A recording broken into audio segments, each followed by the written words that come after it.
يا صباح الخير. طبعا كلنا شفنا فيديو كابتن ابراهيم حسن وهو بيتشاجر مع رجال الامن، والحقيقه ان ابراهيم حسن ما بداش الموضوع. اللي بدا الموضوع الشرطي الامريكي لما لقى تريزيجيه بيتصور مع الولد الصغير وابراهيم حسن رايح له، وبدات الناس بعثة الفريق يعني تتجه للناحيه دي. هو اكيد مش عايز يبقى فيه احتكاك. بتوع الامن بيبقى لهم حسابات مختلفه الحقيقه، بس كمان الشرطي كان جاي بطريقة سريعة، وشكله جاي متحفز يعني، وده بيخلي أي إنسان يبدأ ياخد أسلوب دفاعي، وبالتالي إبراهيم حسن بدأ ياخد الأسلوب ده. في بعض رجال الشرطة بيبقى عندهم طريقة أجريسيف شوية أو خشنة في التعامل، وده لأن البشر زي كل البشر يعني، مش كلهم كويسين يعني، فيهم الكويس فيهم الوحش، فيهم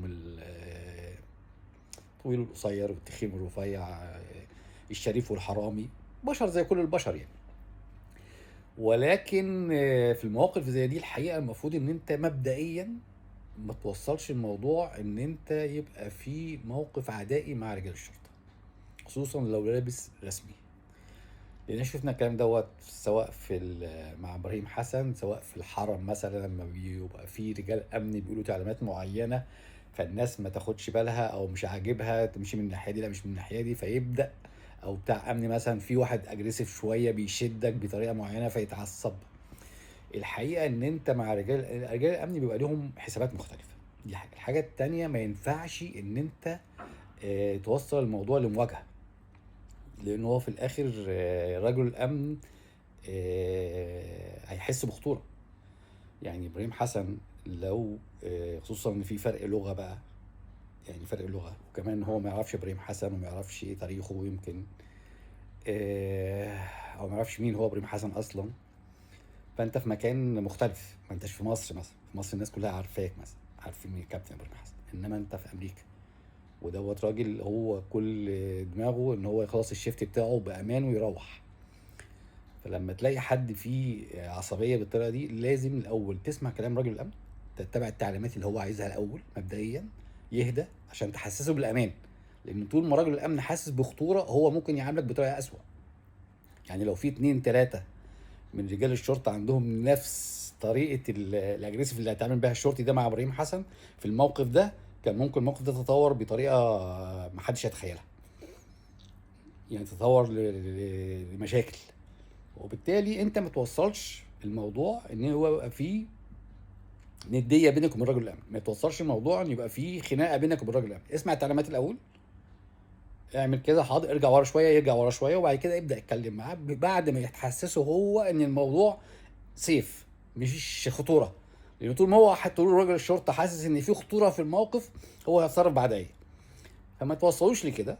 يعني لازم نبقى احنا عندنا، لان هم لهم حسابات مختلفه. بتوع رجال الشرطه لهم حسابات مختلفه، مش كلهم عندهم رباطه جأش، ومش كلهم عندهم ثبات انفعالي.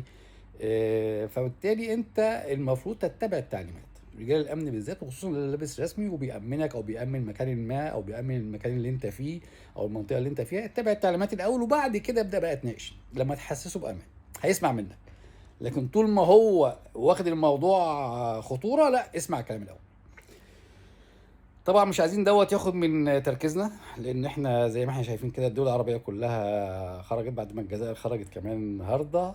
للاسف منتخب الجزائر ما كانش بيلعب خالص، يعني تقريبا ما وصلش ملعب المباراه. للاسف الجزائر النهارده ما عملتش اي حاجه.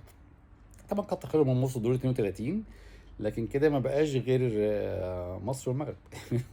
ربنا يسترها بقى ومصر تعدي ان شاء الله علشان نوصل 16. المغرب وصلت الحمد لله، وان شاء الله ربنا ييسر.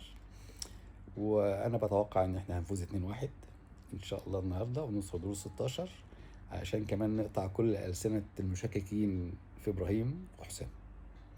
اشكركم، صباح الفل، وخلي عندكم ثبات انفعالي خصوصا في المواقف الصعبة علشان الموضوع ما يتطورش. وصباح الفل.